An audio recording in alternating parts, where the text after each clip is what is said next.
Contrairement à ce que leur sourire pourrait laisser croire, ces Kenyans ne s'amusent pas. Ils sont en guerre et ils se préparent pour la prochaine bataille. Leurs armes sont rudimentaires, mais mortelles.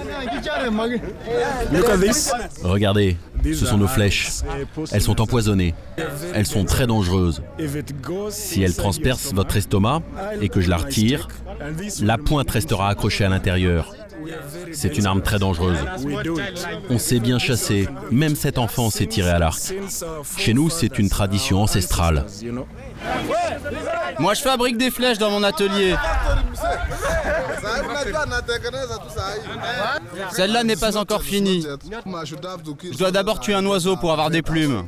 Avec une plume, les flèches sont beaucoup plus précises.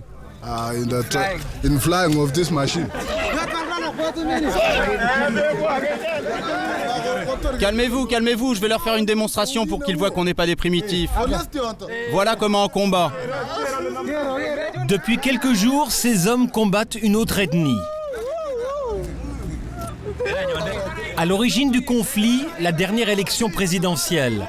S'ils déchirent un t-shirt à l'effigie du vainqueur, Kibaki, c'est parce que celui-ci a fraudé pour remporter le scrutin. Eux soutenaient son principal opposant. Ils sont bien décidés à se battre jusqu'à ce qu'ils obtiennent de nouvelles élections. C'est le gouvernement qui a commencé. C'est pas nous. C'est le gouvernement qui nous a volé nos votes.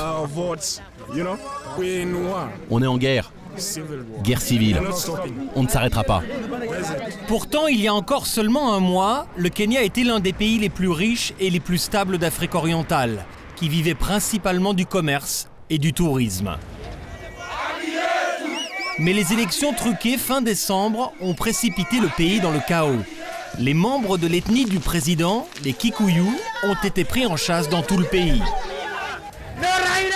Pillage, lynchage à coups de machette, les émeutes ont déjà causé la mort de 1000 personnes.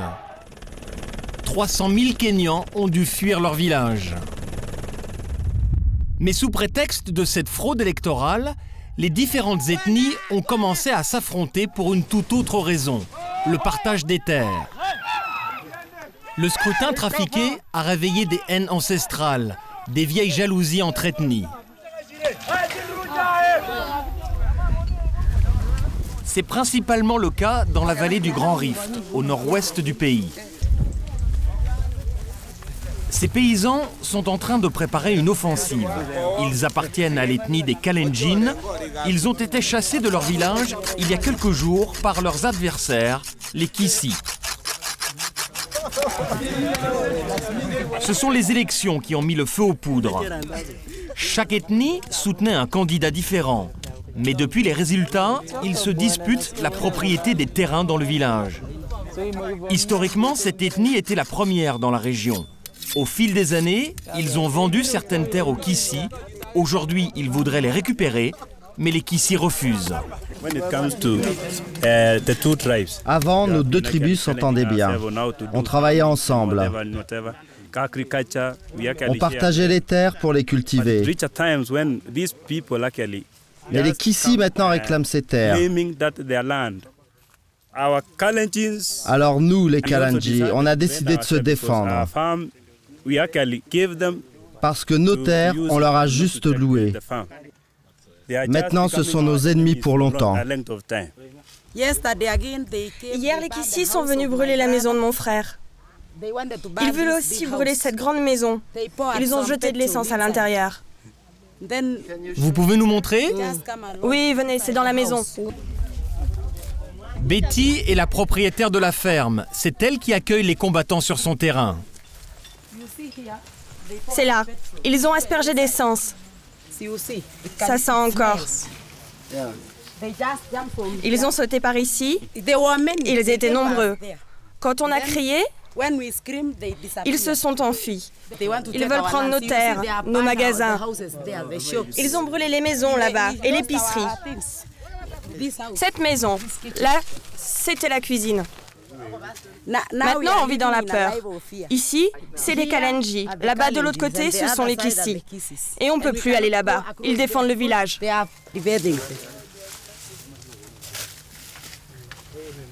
Leur village, Shebilat, est à 500 mètres à peine. Mais depuis 3 jours, aucun Kalenji ne peut y retourner. Une grande partie de Shebilat a été réduite en cendres.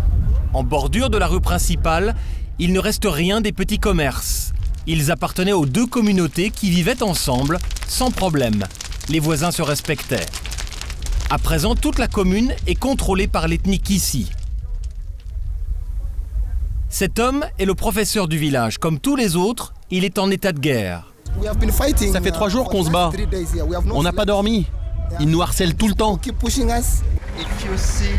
Si vous voyez un de vos élèves de l'autre ethnie en face, vous allez l'attaquer? S'il combat, très certainement que je vais l'attaquer parce que je n'ai pas le choix. Vous savez, il n'y a pas de règle dans la guerre. Quand vous attaquez, vous ne choisissez pas votre adversaire. Même si c'est un de mes collègues dans l'autre camp, je l'attaquerai. Je n'ai pas le choix. Parce qu'il a rejoint le camp ennemi. Même un ami?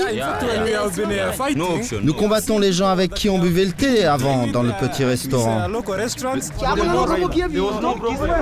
Tout à coup, des hommes découvrent un Kalenji qui approche du village.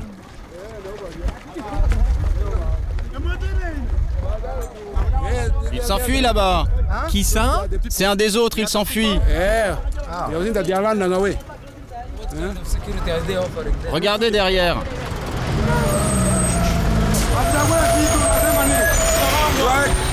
Comme le village est encerclé depuis plusieurs jours, les combattants qui ici n'ont pas été ravitaillés. À chaque fois qu'un bus traverse le village, ils réclament aux passagers un effort de guerre.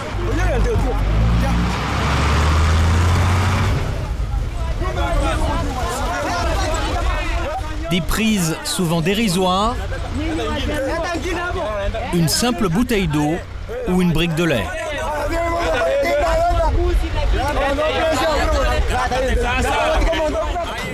Légalement, le village appartient aux Kissi, car nous, on investit beaucoup plus qu'eux. Donc le village nous appartient. Chaque camp revendique le droit de propriété sur les terrains autour du village. Tous ces terrains appartenaient aux Kalenji. Nous, les Kissi, on les a achetés. Et maintenant qu'on a construit dessus, ils veulent les récupérer. Eh bien, ils doivent nous rendre l'argent. Preuve de la tension autour du village, après 3 jours de conflit, un hélicoptère de la police vient contrôler les mouvements des combattants des 2 ethnies pour éviter de nouveaux affrontements. Il survole la ferme dans laquelle sont regroupés les Kalenji. Betty, la fermière, prépare un repas pour les hommes. La situation est difficile pour vous? Oui, la vie ici est devenue difficile. Ça me rend amère.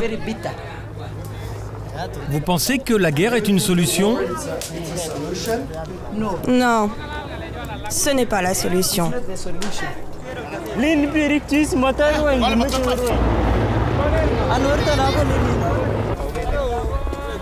Betty apporte le repas, mais les combattants sont de plus en plus tendus. Ils ont prévu une nouvelle attaque sur ceux d'en face. On veut la guerre. On veut se battre.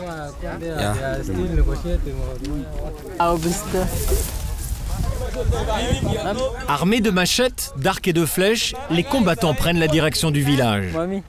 Ils sont 250, parmi eux des enfants. Ils veulent qu'on commence. L'affrontement va avoir lieu sur un terrain vague à l'entrée du village. On est prêts.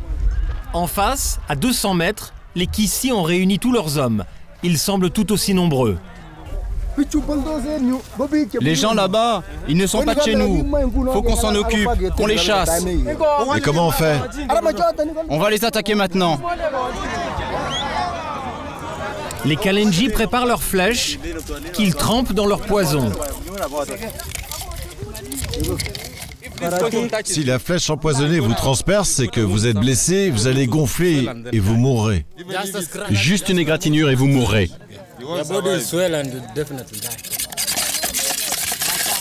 Les combattants trempent aussi leurs machettes dans le poison.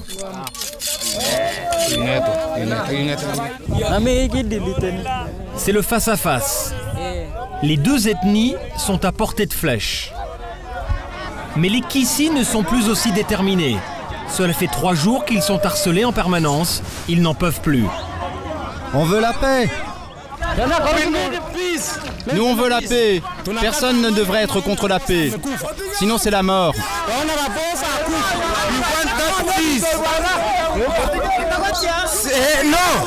On veut la paix.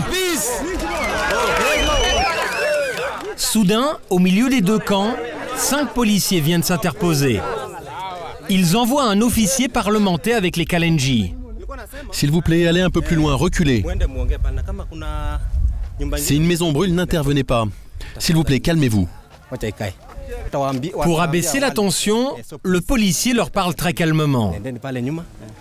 Comportez-vous comme des gentlemen.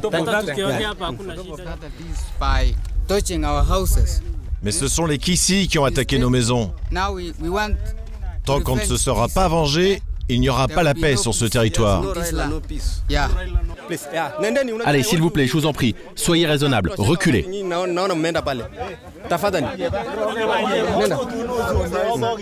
Comment est-ce que vous allez pouvoir calmer la situation? Je leur demande juste de reculer. Parce qu'en ce moment, des représentants de leur ethnie sont en négociation avec ceux d'en face. Ils ont trouvé un accord, donc moi je leur fais passer le message.